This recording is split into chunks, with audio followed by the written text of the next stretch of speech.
Hey all, this is Nithya. Welcome back to Bible with Nithya's Lifestyle. இன்றைக்கி நான் உங்களுக்கு important topic share பண்ணுறேன். So நீங்கள் இதை கேளுங்க. உங்களுக்கும் என்ன தாட் வந்திருக்கு அதை எனக்கு ஷேர் பண்ணுங்கள். வாங்க வீடியோக்குள்ளே போகலாம். இப்போ நம்ம ஜாலியாக பேசலாம். ஸோ நான் உங்கள் கூட ஒரு டாபிக் உங்களுக்கு ஷேர் பண்ணணும் அப்படின்னு நினச்சிட்டு இருந்தேன். டாபிக் ஷேர் பண்ணணும், நம்ம எல்லாரும் அதை டிஸ்கஸ் பண்ணலாம் அப்படின்னு நினச்சேன். எல்லாரும் என்ன சொல்கிறாங்க, ஹிந்து, கிறிஸ்டியன், முஸ்லீம்ஸ் ஒன்று அப்படின்னு சொல்கிறாங்க. ஸோ நானும் ஆண்டவரை அறியாத ஒரு இடத்துல இருந்து ஜீசஸை அறிஞ்ச ஒரு ஆண்டவருடைய பிள்ளை, ஏசப்பாவுடைய பிள்ளை. நான் அதை உறுதியாக சொல்வேன், நான் ஏசப்பாவுடைய பிள்ளை. அதனாலேயே நான் நிறைய இடங்கள்ல நான் என்ன பண்ணியிருக்கேன்னா புறக்கணிக்கப்பட்டிருக்கேன். எப்படி நம்ம பேசிட்டே இருக்கும்போது நம்ம என்ன சொல்லுவோம், ஜீசஸ் பற்றி டக்குன்னு சொல்லிடுவோம். ஜீசஸும் இப்படி செஞ்சாங்கல்ல, ஜீசஸும் அந்த இது பண்ணினாங்கல்ல அப்படின்னு சொல்லிடுவோம். அப்போ அவங்களுக்கு கோபமாக வரும், என்னடா எந்த டாபிக் வந்தாலும் ஜீசஸே கொண்டு வர. ஏன்னா நமக்கு அந்த ஒன்று நாங்கள் மைண்டில் ஓடிக்கிட்டே இருக்கும். ஜீசஸ் எவ்வளோ அழகானவர்ல, ஜீசஸ் இதெல்லாம் பண்ணினாங்கல்ல இப்படின்னு ஓடிக்கிட்டே இருக்கும். அப்படி ஒரு நாள் தான் இந்த என்னுடைய பையன் மம்மி தீபாவளி அப்படின்னு சொன்னான். ஸோ நம்ம கிறிஸ்டியன்ஸ் என்ன நினைப்பா, தீபாவளியெல்லாம் நம்ம கொண்டாட முடியும், அதெல்லாம் புரஜாதிகள், அதெல்லாம் ஹிந்துஸ் கொண்டாடுவாங்க அப்படின்னு நினைப்போம். ஸோ நான் அந்த இடத்துல இருந்து வந்ததுனால எனக்கு அந்த கதைகள் எல்லாமே தெரியும். எப்படி தெரியும்னா, எனக்கு மகாபாரதம் படிச்சிருக்கேன், பகவத்கீதை படிச்சிருக்கேன், ராமாயணம் படிச்சிருக்கேன். ஸோ இந்த கதைகள் எல்லாம் தெரிஞ்சதுனால ஸோ இவன் என்கிட்ட கேட்குறான், மம்மி தீபாவளினா என்ன. அப்போ நான் அவனுக்கு சொல்லி கொடுக்குறேன், தீபாவளினா இப்படி ஒரு அரக்கன் இருந்தால் அந்த அரக்கனை கொல்றதுக்கு கடவுளால் முடியாது.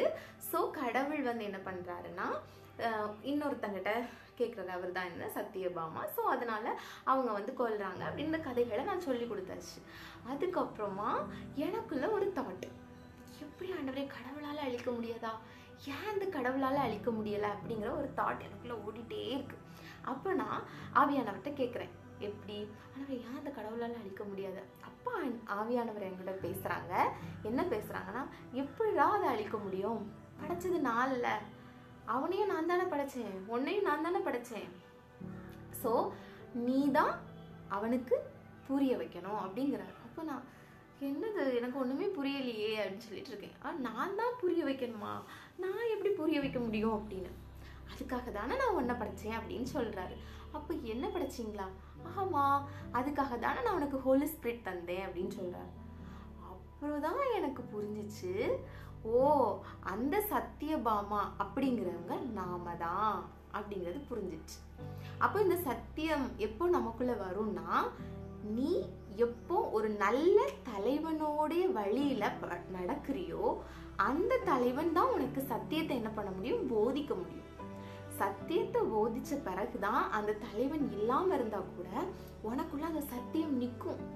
இந்த சத்தியம் தான் ஒரு ஆள் தப்பு செய்யும் போது இது தப்புடா அப்படின்னு சொல்ல தோணும். ஸோ கடவுள் ஒரு திரித்துவமா இருக்கிறார், பிதா, சுதன், பரிசுத்த ஆவியானவர். பிதாவும் எப்பவும் அன்பா இருக்கிறார், நன்மையுடையவரா இருக்கிறார், நல்லதே செய்கிறவர். சுதன் இவரும் அப்படிதான். இந்த சுதனாக யார் வந்தா, இந்த உலகத்துல ஜீசஸ் வந்தாங்க. இவரை தான் பிரம்மா அப்படின்னு சொல்லுவாங்க எங்க ஹிந்துஸ்ல.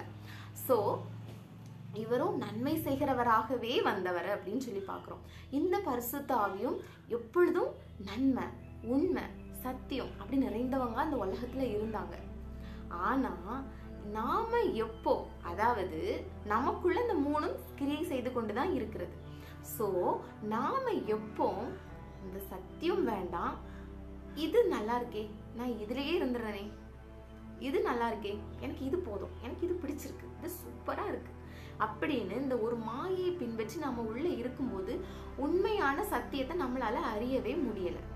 அப்போ அந்த சத்தியத்துல இருந்து பிரிஞ்சு வந்த ஒரு கோவப்பட்டு சண்டை போட்டுட்டு நானும் பெரிய ஆளு அப்படின்னு வந்ததுதான் இந்த அரக்க குணம். ஸோ இந்த அரக்க குணம் அழியணும்னா நாம ஒவ்வொருவரும் உண்மையாகவும் பரிசுத்தமாகவும் இருந்த அன்னைக்குதான் உனக்கு ஒவ்வொருத்தங்களுக்கும் தீபாவளி. ஸோ நான் அதை ஜெயிச்சு உங்களுக்கு இன்னைக்கு என்ன பண்ணிட்டேன், பரிசுத்த ஆவியானவரை பொழிந்து அருளிட்டேன். ஸோ அந்த அரக்கனை நான் ஜெயிச்சிட்டேன், பரிசுத்த ஆவியானவரை தந்து அரக்கன் அழிஞ்சிட்டான். ஸோ ஒவ்வொருக்குள்ள, அதாவது ஜீசஸை நான் ஏற்றிருக்கேன், இந்த ஜீசஸ் தான் எனக்கு வேணும், என் வாழ்க்கையின் ஆதாரம், ஆதி அந்தம் இந்த ஜீசஸ் தான் அப்படின்னு ஏற்றிருக்கிற ஒவ்வொருவரும் இந்த ஹோலி ஸ்பிரிட், பரிசுத்த ஆவியானவரை எனக்கு தாங்க ஏசப்பா, இந்த சத்தியம் எனக்குள்ள வரணும் ஏசப்பா, நான் இந்த அரக்க குணமாகிய எனக்குள்ள இருக்கிற நிறைய, ஏன்னா நம்ம பரிசுத்தாவியானவரை பெற்றிருக்கிறோம் அப்படின்னு இந்த கிறிஸ்டியன்ஸ் நிறைய பேர் பரிசுத்தாவியானவரை நான் பெற்றிருக்கிறேன் என்ன போல கிடையாது அப்படின்னு சொல்லிட்டு இருப்பாங்க. ஆனா அவங்களுக்குள்ளேயே ஆவியின் கனிகள் என்ன பண்ணாது, இருக்காது, ஒரு ஐக்கியம் இருக்காது. அந்த ஆவியின் கனிகளே உங்களுக்குள்ள இல்லைன்னா இந்த ஆவியானவர் உள்ள வரும்போது உனக்கிட்ட இந்த கனி இல்லை, நீ இது இப்படி இருக்கிற அப்படிங்கிறத உணர்த்துவார். உணர்த்தும் பொழுதுதான் நாம என்ன பண்ண முடியும்னா இந்த அரக்க குணத்தை அழிக்க முடியும். அப்போதான் நம்ம ஒவ்வொருவருக்கும் தீபாவளி அப்படிங்கிறத உண்மையாவேங்க. இந்த புராண கதைகள், அது கதைகளோ கட்டுக்கதைகளோ இல்லை நடந்த கதைகளோ நமக்கு தெரியல, ஆனா இந்த நாட்கள்ல இயேசு கிறிஸ்துவின் மூலமாய் நாம அதை உணர்றோம், அது நிறைவேறி இருக்கு அப்படிங்கிறது. அப்போ சத்தியத்தை நாம பின்பற்றணும்னா நம்மளால பின்பற்ற முடியாது. இயேசுவின் மூலமாக மாத்திரமே சத்தியத்தை நாம பின்பற்ற முடியும். ஏன்னா இயேசுவை அறிந்த ஒவ்வொருவருக்கும் தெரியும், ஏசப்பா கிட்ட போனா பொய் சொல்ல முடியாது, ஏசப்பா நம்மளை பார்த்துக்கிட்டே இருக்காங்க, ஏசப்பா செய்யாத மக்களே அப்படின்னு சொல்றாங்க, இந்த பாவம் பண்ணாத அப்படின்னு சொல்றாங்க. ஸோ ஏசப்பா கிட்ட போனா எந்த தப்புமே பண்ண முடியாது, சத்தியத்தையே போதிக்கிறவரா இருக்காங்க. ஸோ இயேசுக்குள்ள இருக்கிற நீங்களும் அநேக மக்களுக்கு நீங்க என்ன சொல்லி கொடுப்பீங்க, இல்ல சத்தியமா இருங்க, உண்மையா இருங்க, நல்லதே செய்யுங்க, நல்லதே நினைங்க. நம்மளை அழிக்க வந்தாங்களா, அழிச்சிட்டு போட்டோம், நம்மளை கஷ்டப்படுத்துறாங்களா, கஷ்டப்படுத்தி போட்டோம் அப்படின்னு நம்ம என்ன பண்ணுவோம், சகிச்சு கடந்து போய்கிட்டே இருப்போம். ஸோ அதுதாங்க நம்ம ஒவ்வொருவருக்கும் தீபாவளி அப்படிங்கிறத ஆவியானவர் எனக்கு உணர்த்துறாங்க.